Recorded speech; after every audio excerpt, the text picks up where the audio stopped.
Bismillahirrahmanirrahim. Assalamualaikum warahmatullahi wabarakatuh.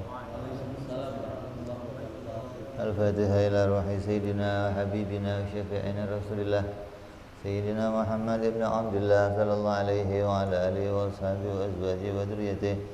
Anna Allah ya'li darajatihim bil jannah wa yanfa'una bi asrarihim wa anwarihim wa ulumihim wa nafahatihim wa barakatihim fid dini wa dunya wal akhirah wa yaj'aluna min hisbihim wa yarzuquna mahabbatahum wa yatawaffana ala millatihim wa yahshuruna fi zumratihim bil afiyatin wa salamatin lahumul Fatihah. A'udzu billahi minasy syaithanir rajim. Bismillahirrahmanirrahim. Alhamdulillahi rabbil alamin arrahmanir rahim maliki yaumiddin. Iyyaka na'budu wa iyyaka nasta'in ihdinas siratal mustaqim siratal ladzina an'amta 'alaihim ghairil maghdubi 'alaihim waladdallin. Amin. Bismillahirrahmanirrahim. Nawaitu ta'alluma wa ta'lima wa tadhakkura تذكيرا ونفعا والانتفاعا والإفادة والاستفادة والحثا على التمسك بكتاب الله وسنة رسول الله sallallahu alaihi wasallam wa du'a ilal huda wa dilalata alal khairi ibtigha'a mardatihi wa qurbihi wa thawabihi wa husnil khatimah ma'al lutfi wal afiyah wa salahil aqibah. Bismillahirrahmanirrahim. Alhamdulillahirabbil alamin.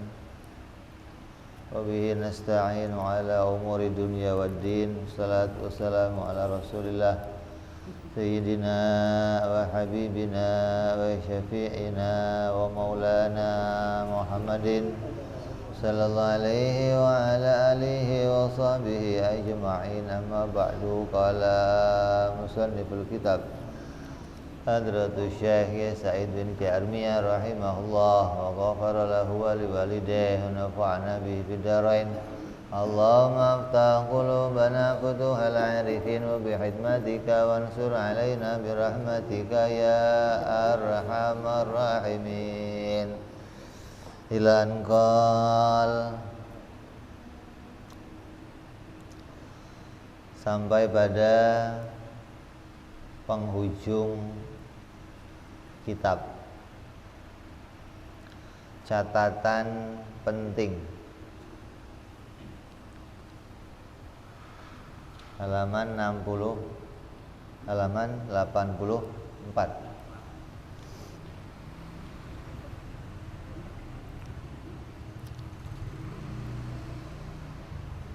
Maka telah kita ketahui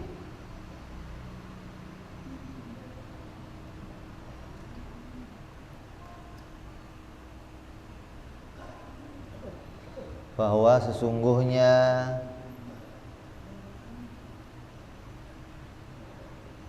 akidah atau mu'taqad atau pedoman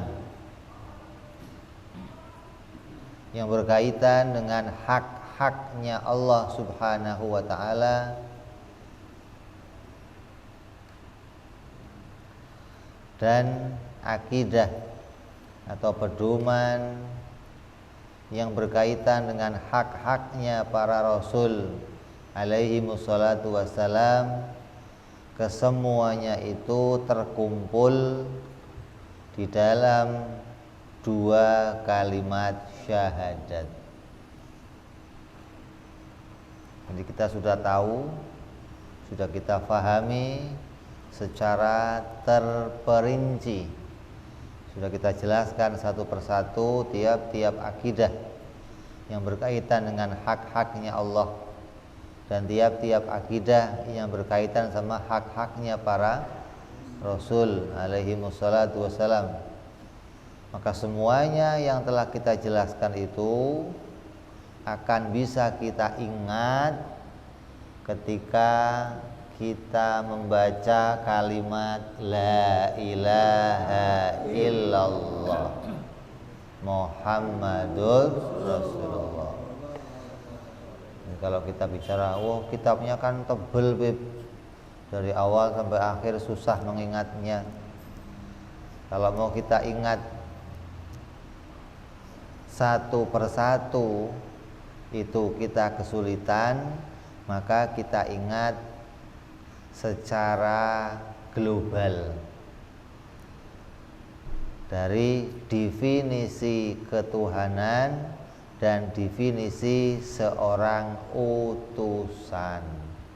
Apa itu definisi ketuhanan? Apa itu definisi seorang utusan? Maka makna itu kita ingat ketika kita membaca kalimat syahadat. Maka nanti ketika terbiasa kita membaca kalimat tersebut dengan mengetahui definisi ketuhanan dan definisi seorang utusan, maka nanti akan mulai muncul apa itu yang menjadi makna-makna ketuhanan dan apa yang menjadi makna-makna kerasulan. Walaupun jumlahnya seluruhnya ada 64 akidah, 50 akidah masuk ke dalam maknanya La ilaha illallah dan 14 akidah masuk dalam maknanya Muhammadur Rasulullah. Namun seluruhnya bisa kita ingat dengan mengucapkan 2 kalimat syahadat. Maka sesungguhnya kita sebagai seorang mukallaf wajib atau fardu ain untuk tahu semua akidah di atas. Hukumnya wajib seluruh anaknya orang Islam mengetahui seluruh akidah di atas. Karena ini adalah akidah orang Islam. Ini pedoman keagamaan orang Islam. Maka siapa yang tidak berpegang pada pedoman ini, maka dia beragama tanpa prinsip, dia beragama tanpa akidah, maka agamanya akan terombang-ambing, pemahamannya tentang ketuhanan akan terombang-ambing, pemahamannya tentang kerasulan akan terombang-ambing. Karena tidak ada pedoman yang menjadi pegangan, yang mengokohkan hatinya hingga tidak lagi bergoncang atas segala berita apapun yang datang kepada kita. Sumber beritanya dari mana saja, mau dari Al-Quran, mau dari hadis, mau dari riwayat-riwayat, mau dari berita-berita, mau dari dongeng-dongeng hayalan, dongeng-dongeng Israiliyat, maka semua berita itu tidak akan menggoncangkan hati kita apabila kita telah punya akidah. Ini yang namanya pegangan yang membuat hidup kamu tidak lagi terombang-ambing, bukan pegangannya jimat. Orang sekarang urusan pegangannya jimat. Biar hidupnya tenang, biar hidupnya mapan, biar hidupnya kokoh, pakainya jimat. Maka orang yang salah mengambil pedoman, maka jalan hidupnya tidak akan sesuai dengan jalan hidup para pendahulunya. Pendahulu kita adalah orang-orang yang mulia. Pendahulu kita adalah orang-orang yang kita banggakan. Pendahulu kita adalah para orang-orang alim, para sufi, para wali-walinya Allah. Maka kita berharap hidup kita sesuai dengan jalan hidupnya mereka. Kalau kita mau ikut jalan hidup mereka, maka ikut pula pegangan hidup para pendahulu kita. Maka mereka dalam agama berpegang kuat pada prinsip-prinsip akidah yang diajarkan Ahlus Sunnah wal Jamaah. Jangan bergeser dari akidah ini. Keluar kita dari akidah ini, kita akan jadi orang-orang Wahabi, kita akan jadi orang-orang Syiah, kita akan jadi orang-orang Mu'tazilah, akan jadi orang-orang Khusyuwiyah, Mujassimah, Musyabbihah. Maka kita akan keluar dari kelompok Ahlus Sunnah wal Jamaah. Jadi fungsinya kitab ini ditulis oleh para ulama adalah membentengi kita dari seluruh akidah-akidah yang di luar akidah Ahlus Sunnah wal Jamaah. Anak kita akan terbentengi, istri kita akan terbentengi, keluarga kita akan terbentengi, bahkan kelompok kita, bahkan seluruh umat Islam akan terbentengi dari paham-paham yang menyesatkan, paham-paham yang keluar dari aturan Nabi Muhammad SAW, yang keluar dari aturan mazhab, yang keluar dari aturannya ulama-ulama Ahlus Sunnah wal Jamaah. Jadi jangan sampai kita meninggalkan akidah ini, apalagi sampai nggak ngerti. Naudzubillahi min dzalik. Yang sudah ngaji, yang sudah paham, pegang akidah ini kuat-kuat sampai datang hari kematian kita. Karena tidak ada lagi prinsip, tidak ada lagi pedoman yang akan menyelamatkan kita selain dari pedoman yang telah dititipkan kepada kita, yang telah diajarkan kepada kita dari para as-salafun as-salih, dari para pendahulu-pendahulu kita. Maka wajib tiap-tiap orang Islam mengetahui seluruh akidah yang telah kita pelajari. Bahkan ada yang mengatakan mengetahui akidah ini hukumnya wajib usul. Wajib usul itu kewajiban pokok dalam agama. Dalam agama itu ada dua macam kewajiban, ada kewajiban pokok, ada kewajiban cabang atau furu'. Ada usul, ada furu'. Bedanya apa? Kalau usul, siapa yang meninggalkannya hukumnya kafir. Kalau furu', siapa yang meninggalkannya hukumnya maksiat. Jadi ada dua macam hukum. Kewajiban itu ada dua macam hukum dalam agama. Ada kewajiban kalau kita tinggalkan hukumnya kafir. Ada kewajiban kalau kita tinggalkan hukumnya maksiat. Seperti apa? Kewajiban sholat, puasa, haji, zakat, taat orang tua, menutup aurat, berbuat baik, semua itu kewajiban.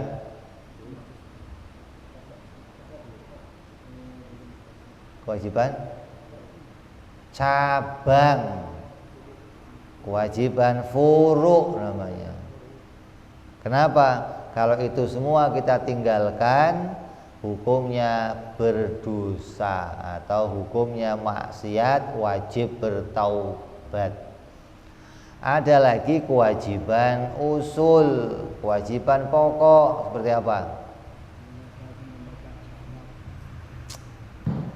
Iman kepada Allah, iman kepada Rasul, iman pada malaikat. Kita ada dua rukun agama, rukun iman, rukun Islam. Yang satu itu namanya kewajibannya furu', yang satu kewajibannya usul. Siapa orangnya yang meninggalkan mengimani malaikat, hukumnya kafir. Siapa orang yang meninggalkan iman kepada hari akhir, kafir hukumnya. Jadi namanya kewajibannya kewajiban pokok. Nah, ada yang memasukkan ulama mengetahui akidah yang 64 ini masuk dalam usul. Hati-hati nih. Berarti masuk kewajiban pokok. Siapa yang nggak ngerti ini hukumnya?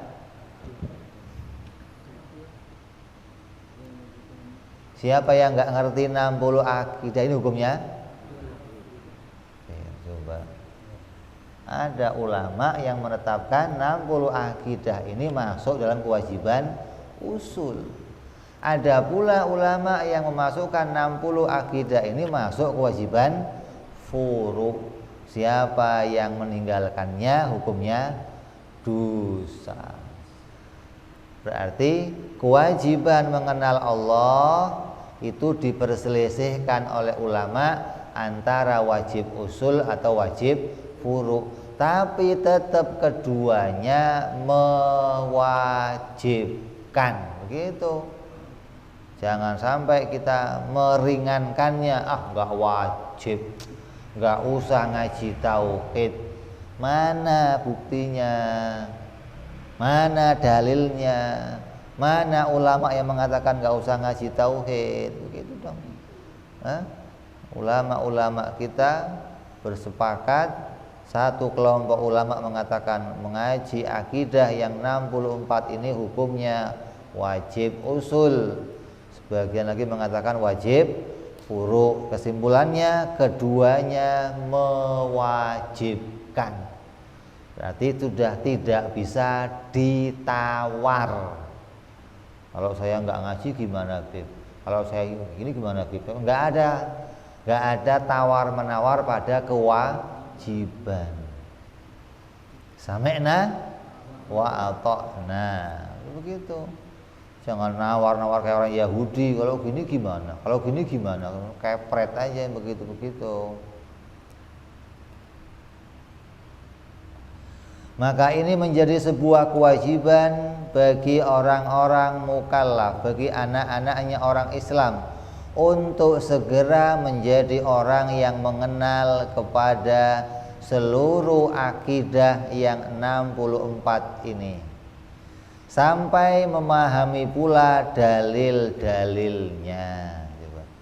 Udah disuruh tahu semua sifat-sifat Allah, disuruh tahu semua sifat-sifat Rasul, disuruh tahu juga dalilnya.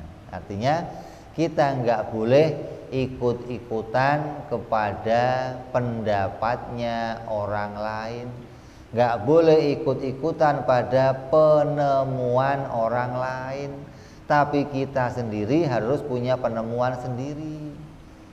Kayak contoh, kalau saya kenyang,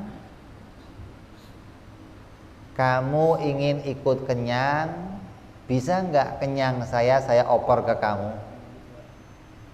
Terus kamu biar kenyang gimana caranya? Ya ikutin cara saya kenyang. Habib kenyang caranya gimana?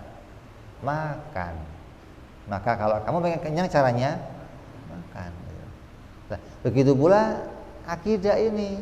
Kalau kita mengetahui bahwa seluruh pendahulu kita mengenal sifat-sifat Allah disertai dengan dalilnya hingga membuat mereka yakin, maka yakinnya mereka nggak bisa kita ambil, nggak bisa.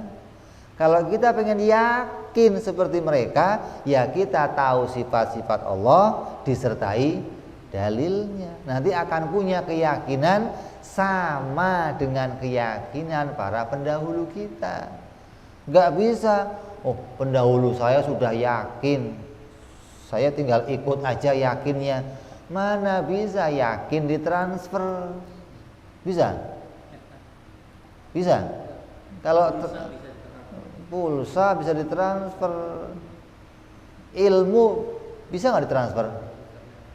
Kalau ilmu bisa ditransfer, sekolahan nggak laku. Kalau makan bisa ditransfer,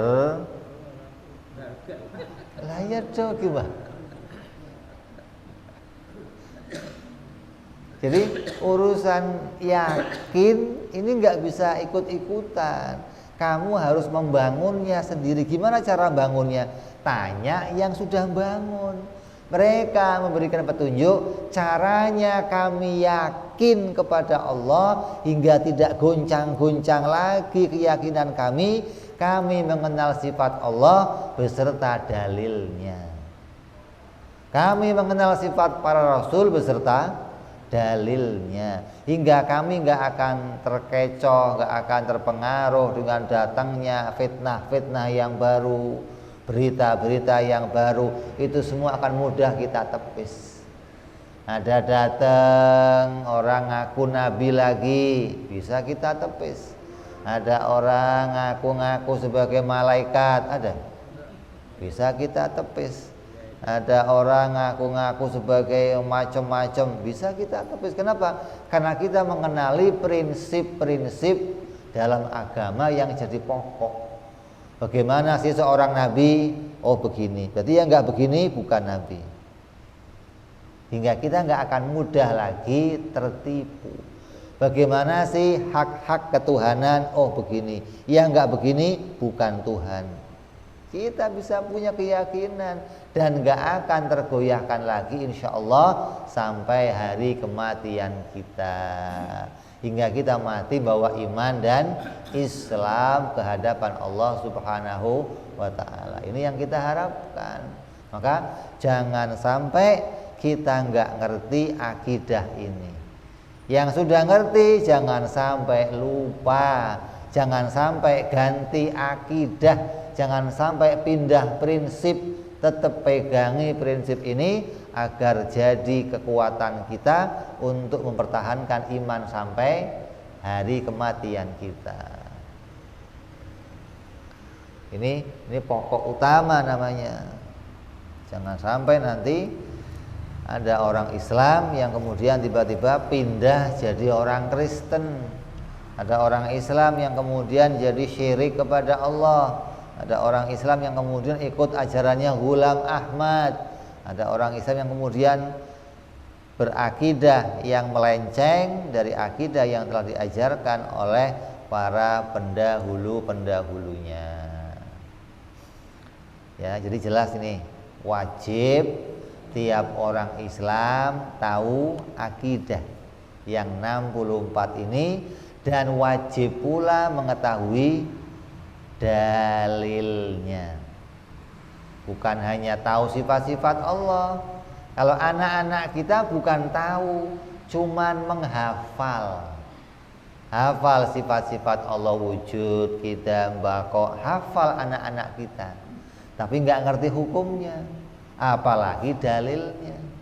Lah kita yang sudah dewasa nggak lagi disuruh menghafalkan, tapi disuruh mengetahui. Fa'lam annahu la ilaha illallah. Sudah disuruh tahu akidah-akidah yang 64, disuruh tahu pula dalilnya. Nyambung ini. Jadi jangan sampai prinsip ini kita tinggalkan. Ini akan kita ulang-ulang terus sebagai pedoman. Kenapa? Karena sampai kapanpun pedoman ini akan jadi pedomannya orang-orang Islam, akan jadi akidahnya orang Islam, hingga kita nggak boleh lupa, nggak boleh lepas dari akidah ini.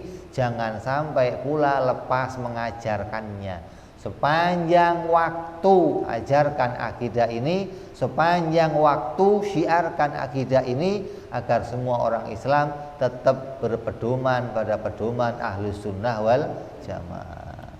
Kenapa sekarang muncul kelompok-kelompok yang banyak ini di sekitar kita? Karena kehilangan kita orang-orang yang mengajarkan akidah ini. Banyak di antara kawan-kawan kita orang Muslim yang sudah nggak tahu lagi pedoman agamanya, hingga mereka salah mengenali Allah, salah mengenali Rasulullah. Mereka menganggap Tuhan di atas, Tuhan punya wajah, Tuhan punya tangan, Tuhan kalau malam turun, Tuhan begini, Tuhan. Kenapa? Karena mengikuti ajaran-ajaran di luar Ahlus Sunnah wal Jamaah.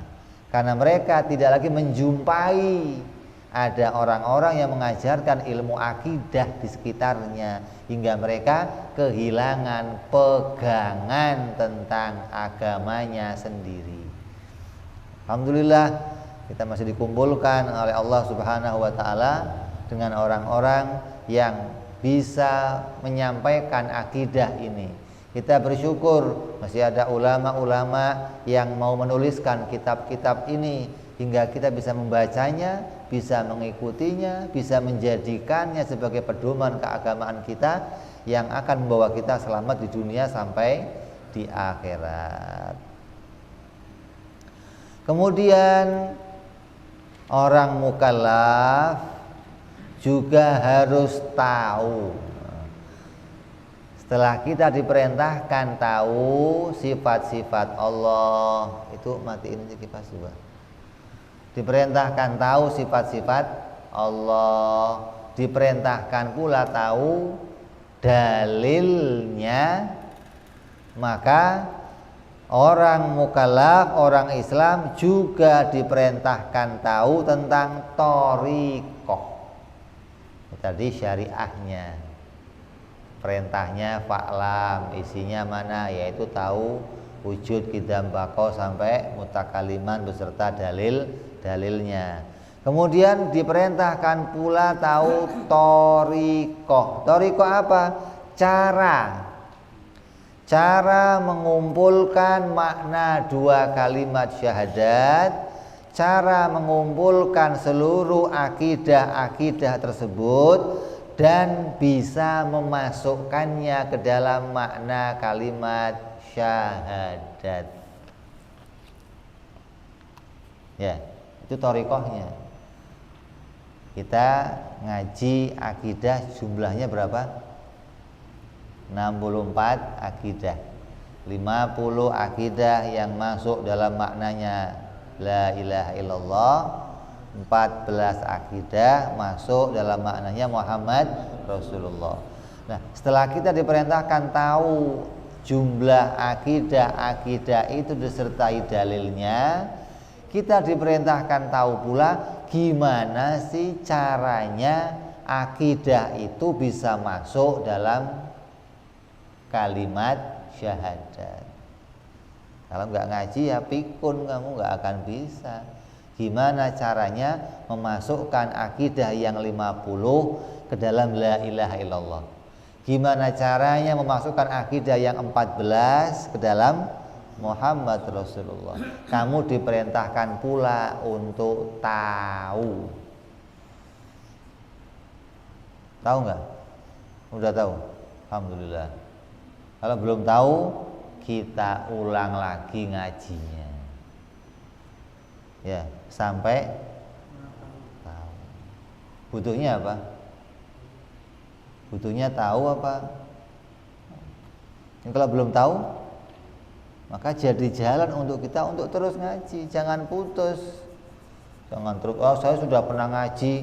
Nah, waktu ngaji tahu nggak? Waktu ngaji paham nggak? Waktu ngaji hasil ilmu nggak? Belum, ya diulang lagi ngaji. Jangan udah ngaji sekali udah selesai.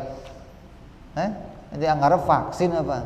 Sekali selesai gitu. Enggak, ini bukan vaksin, bukan. Ini harus terus kita miliki. Bukan sekali suntik selesai ini. Ini nggak bisa ngaji sekali, nggak bisa. Ngaji ini harus diulang-ulang sampai sampai mati.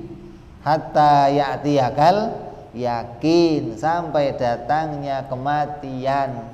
Jangan sampai kita bergeser dari ngaji tentang prinsip-prinsip akidah kita. Wajib tahu tentang sifat-sifat Allah disertai dalilnya, wajib tahu sifat-sifat Rasul disertai dalilnya. Yang kedua, wajib tahu cara memasukkan semua sifat itu ke dalam la ilaha illallah.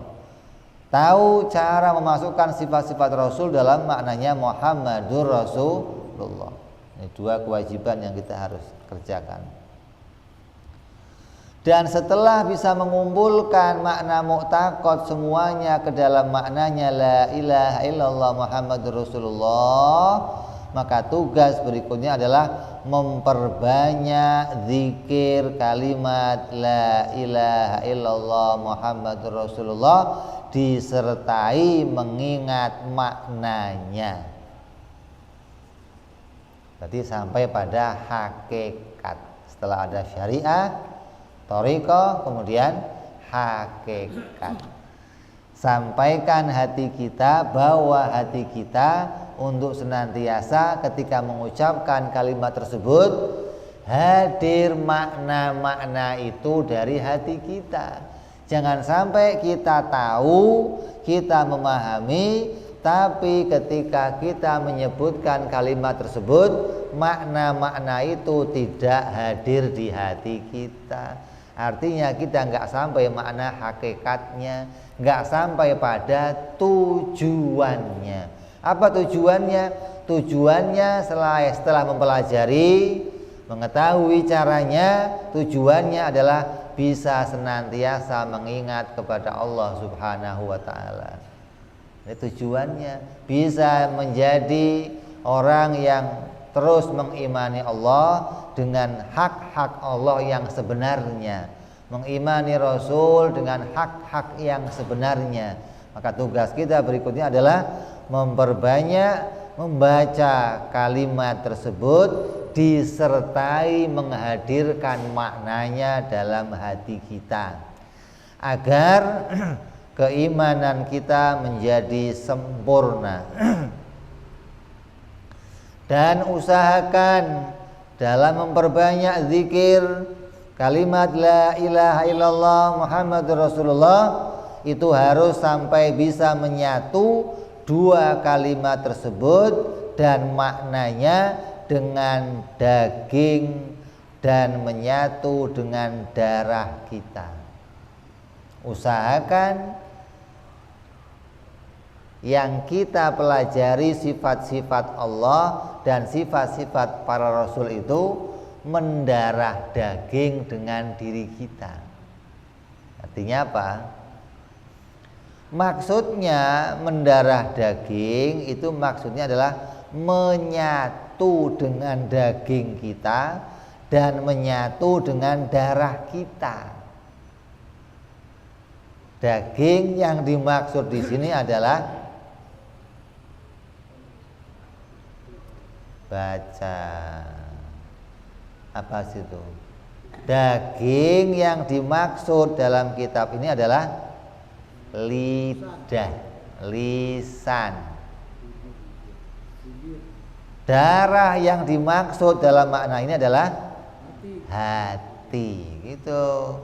Jadi menyatu dengan darah daging itu maknanya menyatu lisannya dengan hatinya.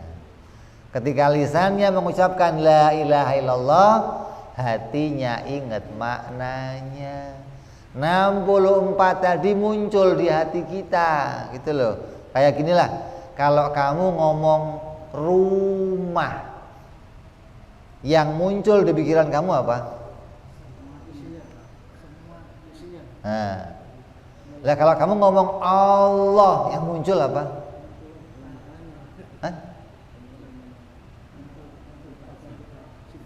Lah ini yang harus dimunculkan. Kalau kamu ngomong Allah nggak muncul apa-apa, berarti nggak mendarah daging, berarti nggak menyatu mulut kamu dengan hati kamu. Kok saya kalau ngomong Allah ingatnya langit bumi, apa hubungannya? Itu bukan ingat Allah, itu jalan pertama untuk mengenal Allah. Lah, setelah kamu kenal Allah dan bisa membuat kesimpulan dari seluruh yang kita saksikan hingga menghasilkan mengenal Allah dan sifat-sifatnya, maka yang muncul bukan langit bumi lagi. Yang muncul harus sifat-sifatnya tadi, begitu loh. Ingat Allah yang muncul langit bumi, hubungannya apa? Sama saja apa? Kamu sama saja apa namanya kayak Laila Majnun itu cerita Laila Majnun. Kalau dia lihat sepeda itu yang diingat langsung Laila. Dia lihat sepedanya Laila, yang diingat itu Laila. Lihat anjingnya Laila, yang diingat langsung Laila. Lihat rumahnya Laila, yang diingat. Kamu kebalik, nyebut Allah, yang diingat langit bumi, itu kebalik. Mestinya kamu lihat langit bumi, ingat Allah. Lihat sebuah benda matahari, ingat Allah. Lihat makhluk, ingat Allah. Lihat peredaran siang malam, ingat Allah. Kenapa? Karena itu semua ciptaan Allah dan mengantarkan kita mengingat hak-haknya Allah Subhanahu wa ta'ala. Begitu dong. Nah, begitu pula ketika mulut kita menyebut Allah, hati kita ingat sifat-sifat Allah. Lihat langit, ingat sifat-sifat Allah. Lihat matahari, ingat sifat-sifat Allah. Itu berarti mendarah daging apa yang kita ucapkan dan yang kita ketahui itu menyatu. Jangan sampai mulut ngomong kemana, hati jalan kemana. Kayak kamu sholat, mulutnya Allahu Akbar, hatinya pasar maha besar. Mulutnya ngomong Fatihah, Alhamdulillahirabbil alamin, hatinya kokok belum laku. Hatinya sate belum dibakar. Hatinya ini namanya nggak nyambung loh, mulut dan hatinya nggak. Lah, tugas kita sekarang bagaimana menyambungkan. Tugas akhir setelah kita tahu sifat-sifat Allah, tahu cara memasukkan sifat itu dalam la ilaha illallah Muhammad Rasulullah, tugas akhirnya menyatukan kalimat itu dengan hati kita, agar ketika hati kita mengucapkan, mulut kita mengucapkan, hatinya mengingat. Atau sebaliknya, hatinya ingat Allah, mulutnya spontan mengucapkan la ilaha illallah. Itu namanya dua-duanya connect, dua-duanya menyatu antara lisan dan hati. Itu namanya mendarah daging. Bukan mendarah daging itu maksudnya, oh kalau darah kamu dikeluarkan nanti keluarnya kalimat la ilaha illallah. Repot ngetesnya. Mau saya tes kamu sini? Mau saya tes? Coba darah kamu keluarin, munculnya apa gitu. Repot dong. Jadi untuk mendarah daging bukan dilihat darahnya bagaimana, tapi lisan dan hatinya menyatu. Lisan dan hatinya bergabung, satu kerja, itu namanya mendarah daging. Jangan sampai kita tidak bisa mempraktekkan hal yang demikian. Kita masuk Isya, kita dengarkan azan sejenak, terus kita tutup kitab ini dengan khataman insyaallah. Fadhal.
صلى الله عليه وعلى آله وصحبه وسلم. اللهم رب هذه الدعاء التامة صلاة القائمة آتي سيدنا محمد الوسيلة والفضيلة والشرف والدرجة العالية الرفيعة وبعد المقام المحمود الذي وعده يا أرحم الراحمين. رب اغفر لي ولوالدي يا رب اغفر لي ولوالدي يا رب اغفر لي ولوالدي يا الله رب اغفر لي ولوالدي يا رب اغفر لي ولوالدي وارحمهما كما ربيانا صغيرا. اللهم بارك لنا وفي أولادنا وحفظهم ولا تضرهم وارزقنا برهم ووفقهم لطاعتك. اللهم بارك لنا ولهم في الحال والمآل والإيال بجاه كبير المتعال. وصلى الله على سيدنا محمد وعلى آله وصحبه وسلم. الحمد لله رب العالمين. Kita teruskan sedikit.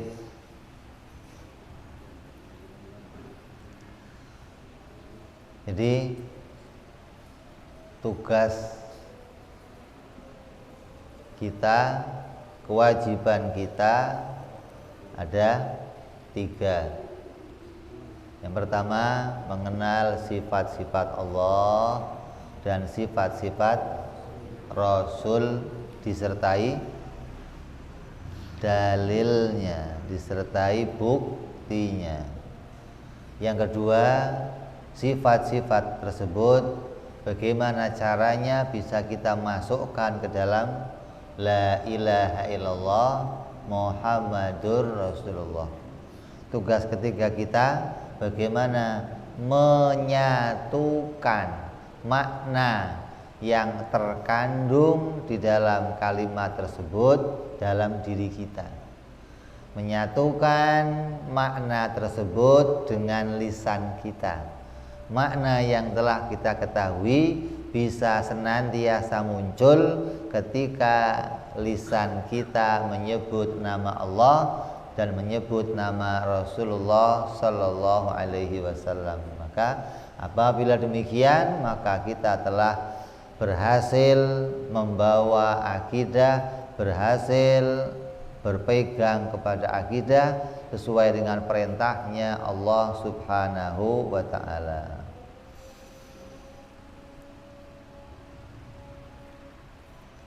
Karena apabila kita bisa sampai mengerjakannya semua itu, maka kita akan mendapatkan banyak kenikmatan di dunia dan di akhirat. Apa kenikmatan dunia? Kenikmatan dunianya adalah mendapatkan pertolongan khusus dari Allah. Seorang kekasih Allah, seorang wali-walinya Allah senantiasa diperhatikan oleh Allah, senantiasa diberikan banyak terkabul hajat-hajatnya oleh Allah, diberikan banyak keistimewaan oleh Allah, diberikan banyak kemudahan-kemudahan oleh Allah. Apa diantaranya? Akan muncul hal-hal yang luar biasa pada diri kita yang enggak kita sangka-sangka. Allah akan menolong hamba-hambanya yang senantiasa bisa berhasil menyatukan dirinya dengan makna kalimat tersebut. Kamu akan mendapatkan, kalau kata orang itu namanya karomah, mendapatkan keistimewaan. Kalau kamu jalan, Allah berikan kemudahan, cepat nyampe. Kalau kita kesusahan, jalan keluarnya datang. Kalau kita punya masalah, ada saja yang membantu. Kalau kita terkena musibah, segera ada solusinya. Terus begitu banyak kemudahan yang akan Allah berikan bagi orang-orang yang senantiasa menyatukan hatinya dengan makna akidah tersebut. Kenikmatan akhirat rupanya apa? Surga yang selama-lamanya, kemudahan di dalam alam kubur, kemudahan di dalam sakaratul maut. Ini yang kita harapkan. Banyak orang cekik-cekik waktu sakaratul maut. Banyak orang nazak yang begitu lama dan menyusahkan ketika sakaratul maut. Kita berharap sakaratul maut kita dimudahkan oleh Allah. Artinya apa? Dikala semua orang kesulitan mengucapkan la ilaha illallah Muhammad Rasulullah, kita diberi kemudahan oleh Allah untuk mengucapkannya. Kenapa? Karena di waktu yang luang kita biasa mengucapkannya. Maka nanti di waktu yang sempit Allah akan menolong kita untuk bisa pula mengucapkannya. Jangan dianggap ntar aja lah waktu sempit sakaratul maut baru ngucapin. Gak bisa. Kalau kita gak biasakan di waktu luang-luang kita untuk senantiasa zikir kalimat la ilaha illallah Muhammad Rasulullah, di waktu sempit kita nggak akan sempet nantinya. Maka ini kemudahan yang kita harapkan, kemudahan sakaratul maut, kemudahan dicabut nyawa kita, kemudahan di dalam kubur, kemudahan ketika dibangkitkan dari mahsyar, ketika kumpul di mahsyar, ketika dihisab oleh Allah, kemudahan ketika melewati jembatan Sirat hingga bisa masuk surganya Allah Subhanahu wa taala.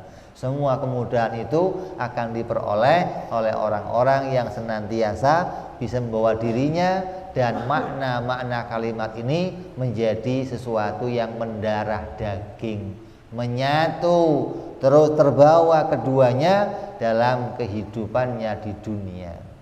Meleknya, meremnya terus terjaganya dalam keadaan apapun yang dibawa selalu kalimat-kalimat tersebut. Maka orang-orang yang bisa melaksanakan itu, mereka akan mendapatkan banyak kenikmatan dunia dan banyak kenikmatan akhirat. Dan juga yang istimewa lagi, mereka akan bisa menerima pertolongan khusus dari Allah. Kalau yang umum, pertolongan umum biasa kita terima. Pertolongan umum diberikan Allah kepada banyak hamba-hambanya.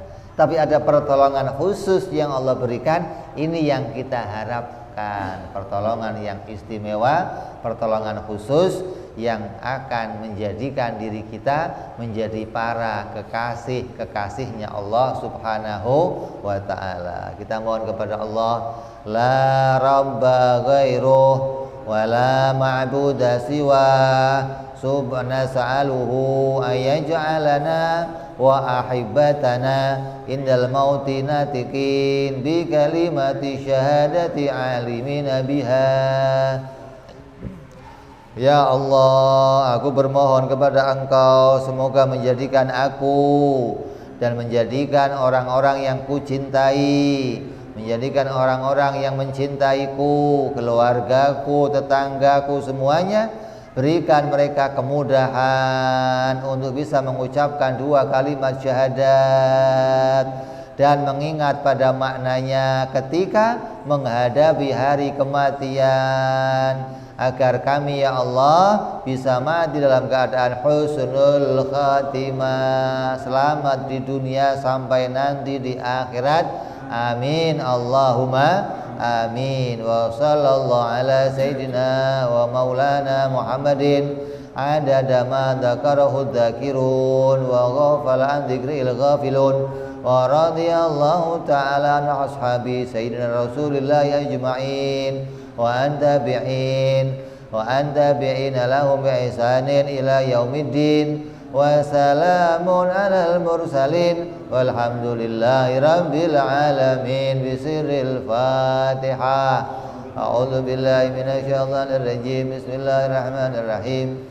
Alhamdulillahi rabbil alamin arrahmanir rahim maliki yaumiddin. Iyyaka na'budu wa iyyaka nasta'in ihdinas siratal mustaqim siratal ladzina an'amta 'alaihim ghairil maghdubi 'alaihim waladdallin. Amin. Ya Rabbana tarabna bi anana tarabna wa anana asrabna 'ala ربنا فتوب علينا توبة تغسل كل حوبة واسترنا عوراتي وآمن روحاتي واغفر لوالدينا ربي ومولودينا والأهل والإخوان وسائر الهلان وكل ذي محبة أو جيرة أو صحبة والمسلمين أجمع أمين ربي اسمع فضلا وجودا منان لا باكتساب منا بالمصطفى رسولي نرضى بكل سولي صلى وسلم ربي عليه عند الحب وآله وصحبه عدد ضعف صحبي والحمد لله بالبدء والتناهي سبحان ربك رب العزة عما يصفون وسلام على المرسلين والحمد لله رب العالمين.